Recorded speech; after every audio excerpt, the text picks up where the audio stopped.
From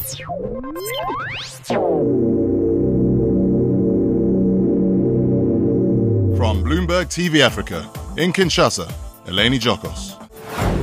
Hello and welcome to African Business Weekly. I'm Eleni Jokos and I come to you from the bustling city Kinshasa, the capital of the Democratic Republic of Congo, on Boulevard du 30 Juin, which is the main artery connecting the city. As you can see, infrastructure is booming, but it's not the case across the country. Coming up on the show today, an exclusive interview with Prime Minister Augustin Matata Ponyo. He'll be telling us about how they plan to achieve 15% growth by 2016.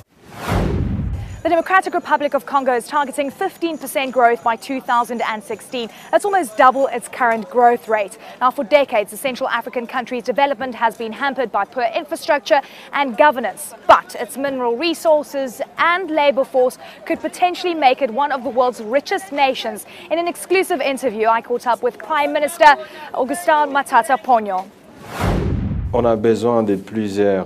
We need several billion US dollars. Our need could be more than 20 billion.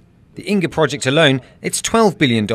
And there's several hydroelectric plants in the country. There are several roads, several thousands of kilometers that need tarmacking. There are several sailing routes that need refurbishment. And there are planes, flight companies that need to be created. In short, we need tens of billions of US dollars to boost the Congolese economy via a diversified infrastructure system compatible with our country's vision. You're talking about Grand Inga. You're alluding to various projects which, of course, are going to impact the country as a whole. Are investors knocking at your door, and has the policy environment changed where it's now conducive for foreign investment? Indeed, for some time now, there are a lot of private companies who want to come and invest in our country, which was not the case a few years ago.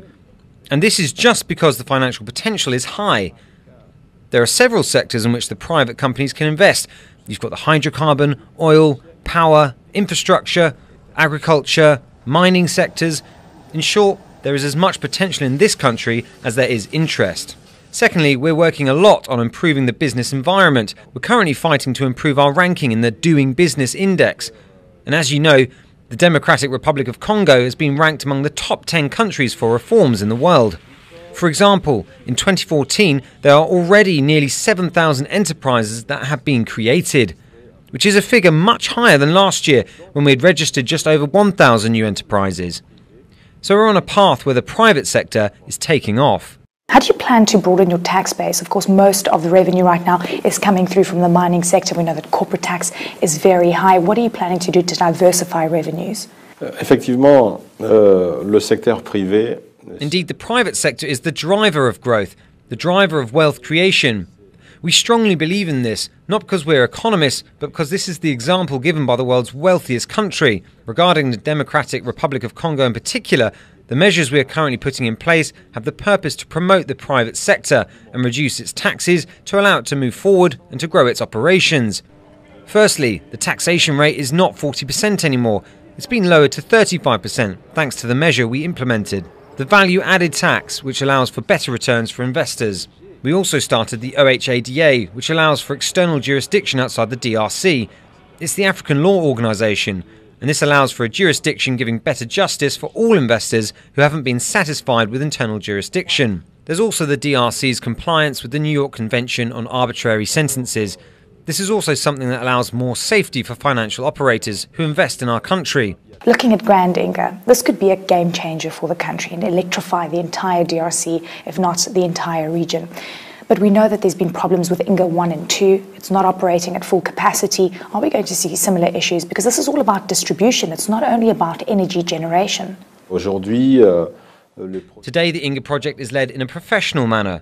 Feasibility studies are being done, and the process of mobilizing the private partners, multilateral and bilateral, is led in a professional manner. Today, the Inga project tries to secure all the partners, whether it's inside or outside the country.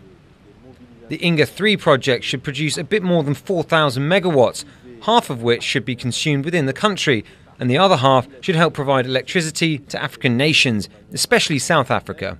So today, I think the way that this project is led in a professional manner further reassures the partners interested in building this mega project.